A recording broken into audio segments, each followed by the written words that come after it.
Instagram, canal Superhero.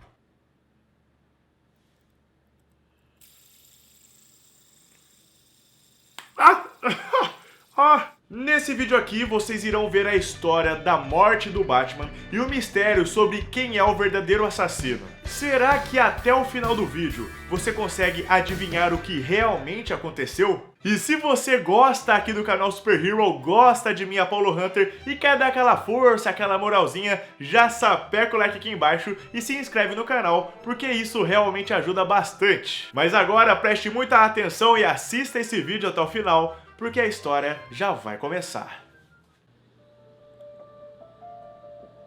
A história começa nos dizendo que o Batman está morto. O mundo inteiro está noticiando essa tragédia, mas ninguém sabe até agora quem foi o real assassino do herói. O problema é que a morte do Homem-Morcego é um grande marco, e por isso, inúmeros vilões estão dizendo que cometeram um assassinato. Afinal, o vilão que realmente tivesse feito isso seria idolatrado no mundo do crime. Mas, até agora, ninguém tinha conseguido identificar o verdadeiro homicida. Vemos então o Tribunal do Crime. Um tribunal como qualquer outro, só que com um grande diferencial, porque aqui são os vilões que coordenam tudo. O local está lotado de personagens icônicos e nesse momento está rolando o julgamento para saber quem foi que matou o Batman. A expectativa em torno desse resultado é grande. Todos estão apreensivos para descobrirem o que realmente aconteceu. Toda essa elite da marginalidade discute sobre quem será o próximo interrogado. Até que entrou no tribunal o Coringa. Sim, o palhaço do crime será o próximo vilão que deverá responder às perguntas que lhe forem feitas e ele está bem confiante quanto a isso. Agora, ele será interrogado pelo Duas Caras. O advogado Harvey Dent, que teve o seu rosto deformado e em seguida se tornou um vilão, foi escolhido para ser o inquisidor por ter uma grande sagacidade jurídica. Já o juiz do caso é o sábio Ra's al Ghul. O julgamento então teve o seu início.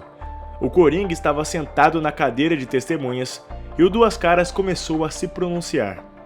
Ele começou dizendo ao senhor juiz Ra's al Ghul que, diferente dos outros vilões que já foram julgados, o Coringa não apresentou nenhum detalhe de como ele poderia ter sido o verdadeiro assassino do Batman. Mesmo assim, de comum acordo, o júri resolveu aceitar o Coringa para o julgamento devido ao seu histórico incrível como um vilão temido em Gotham. E é então que o Duas Caras fala a famosa frase que sempre rola nos tribunais. Ele perguntou para o Coringa onde que o palhaço estava na noite que o Batman foi morto. O Coringa então diz que na verdade tudo começa na noite anterior à morte do herói. Ele diz que um dia antes do Batman ser assassinado, ele estava em um depósito comercial onde havia $500 mil em mercadorias sem nota. Ele foi até lá para roubar esses produtos para em seguida vendê-los. Ele queria dinheiro para conseguir executar um esquema criminoso que ele tinha planejado. O palhaço do crime nos diz que enquanto ele estava dentro desse depósito, ele percebeu que não estava sozinho, pois escutou alguns passos bem baixinhos. O Coringa disse que então foi em direção aos passos e viu que tinha um bandido de meia tigela tentando roubar alguns casacos caros. Porém, esse cara estragou tudo, porque ele acabou acionando o alarme do lugar e o Batman apareceu. O herói começou a lutar com esse bandido, enquanto o Coringa se escondeu e ficou assistindo tudo de camarote. Foi aí que o vilão começou a prestar atenção nos movimentos do Homem-Morcego e como ele reagia aos ataques do ladrão. O Coringa praticamente estudou as ações do Batman durante o confronto. Logicamente, em pouco tempo, o herói nocauteou o bandido e chamou a polícia para levá-lo preso. Depois da confusão, o Coringa conseguiu fugir do local sem ser visto por ninguém. E chegando no seu esconderijo, ele começou a preparar um plano maléfico para derrotar o seu maior adversário. Apesar de ter sido relativamente rápido, o Coringa conseguiu decorar os movimentos de luta do Batman, e ele usou essa vantagem para concretizar o seu objetivo. Então, na noite seguinte, ele voltou até o depósito onde toda aquela confusão tinha acontecido. Ele novamente queria entrar sem disparar nenhum alarme para conseguir roubar as coisas que ele precisava. Porém, para sua surpresa, o próprio Batman já estava lá dentro. O Coringa se questionou como o herói já estava lá, mas algo estranho aconteceu. Assim como o Coringa se assustou, o próprio Batman também se assustou ao encontrar o Coringa. Porém, o vilão disse que ele foi mais rápido e sacou uma arma que ele disparou nos olhos do Batman. Essa arma era personalizada e lançou uma dose cegante de fluido corrosivo. Então, o Homem-Morcego não conseguiu mais ter nenhuma reação para se defender, e foi nesse momento que o vilão começou a espancá-lo. O Batman até tentava acertar algum soco, mas como ele não estava enxergando, o Coringa conseguia se desviar. Até que, certo momento, depois de se divertir vendo o seu inimigo em desespero, o Coringa deu um soco no rosto do Batman. O problema é que o vilão estava usando um anel especial. Esse anel possuía uma agulha que, ao entrar em contato com o corpo do herói, injetou nele uma dose mortal de soro do riso. Acontece que o uso do anel foi sem intenção. Ele simplesmente tinha se esquecido do anel e acabou matando o Batman. O próprio Coringa diz que não tinha a intenção de matá-lo, afinal ele era o seu maior rival, o melhor oponente que ele poderia ter. Mas agora era tarde demais. Por mais incrível que aquilo parecesse, o Coringa conta para todo o tribunal que realmente o Batman estava morto bem na sua frente. Então, ele decidiu fazer algo ainda mais interessante. Já que ele tinha matado o Homem-Morcego de forma acidental, ele ainda poderia se divertir com isso. Ele retirou a máscara dele e despejou vários litros de ácido.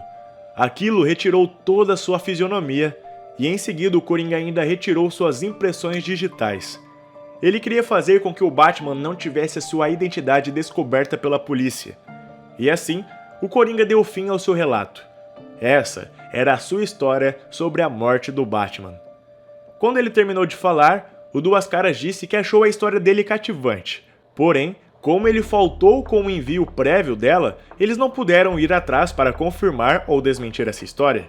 Por isso, o Coringa precisava de provas para comprovar a sua versão.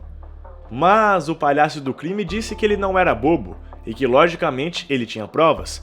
Ele só não as tinha trazido nesse momento porque aquele local estava cheio de vilões mal intencionados. Então, ele preferiu contar toda a história para só depois voltar com as provas.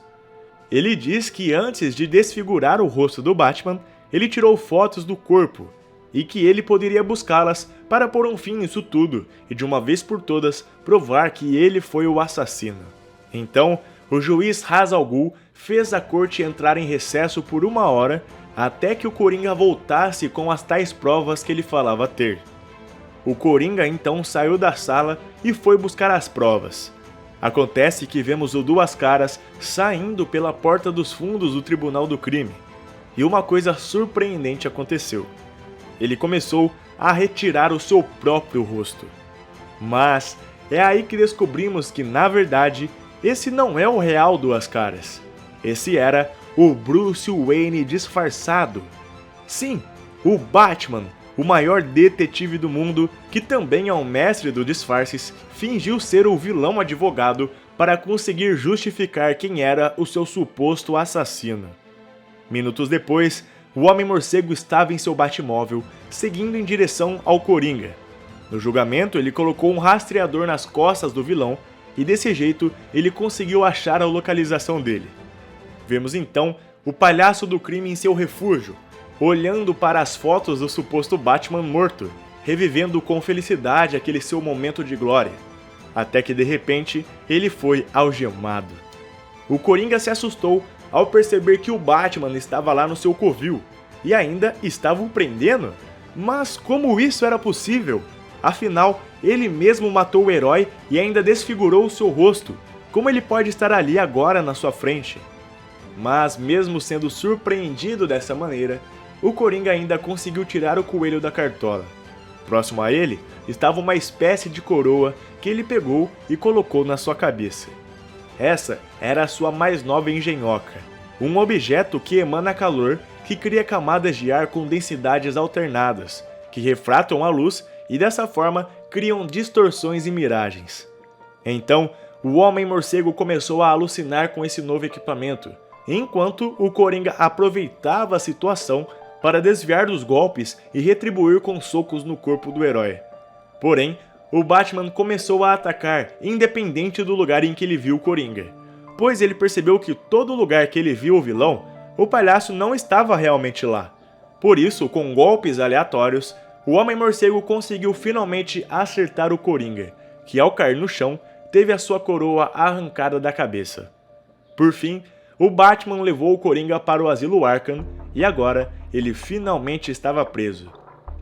Nos últimos quadrinhos, vemos o Batman conversando com o comissário Gordon e explicando tudo o que realmente aconteceu. Logicamente, o Coringa não matou o verdadeiro Batman. Ele matou um jovem que era muito fã do herói e que se vestia igual ele para sair combater o crime. Esse jovem se chamava Jerry Randall e ele achava que se algum dia algo acontecesse com o Homem-Morcego, ele deveria ser o seu sucessor no combate à criminalidade. Infelizmente, esse pobre rapaz foi até o depósito onde o verdadeiro Batman tinha prendido um ladrão na noite anterior. Ele foi lá para olhar o lugar e tentar imaginar como foi que o herói lutou e conseguiu vencer. Ele queria encenar a luta, como se fosse uma reconstituição. Por azar, quando ele entrou no depósito, ele acabou se deparando com o Coringa, e como ele estava despreparado para isso, acabou sendo morto pelo vilão. Quando Bruce Wayne ficou sabendo da morte do falso Batman, ele foi até o comissário Gordon e explicou que na verdade ele ainda estava vivo e iria descobrir quem tinha matado o jovem rapaz. O Batman aproveitou que o Duas Caras estava preso na solitária do Asilo Arkham e usou um disfarce para se passar por ele, para que ele conseguisse adentrar o submundo criminoso e pudesse descobrir a identidade do assassino. E então, no último quadrinho, vemos o Batman anunciando a sua volta para todos os cidadãos de Gotham City. E é isso, galera, eu espero que vocês tenham gostado do conteúdo desse vídeo. Fala aí pra mim aqui nos comentários o que você achou dessa história e também já aproveita pra comentar qual história você quer que eu traga aqui para o Apollo Me Conta. Não esquece de sapecar o like aqui embaixo e de se inscrever no canal, hein? Isso ajuda muito, cara. Muito obrigado pelo enorme carinho de vocês, galera. Um forte abraço e até mais.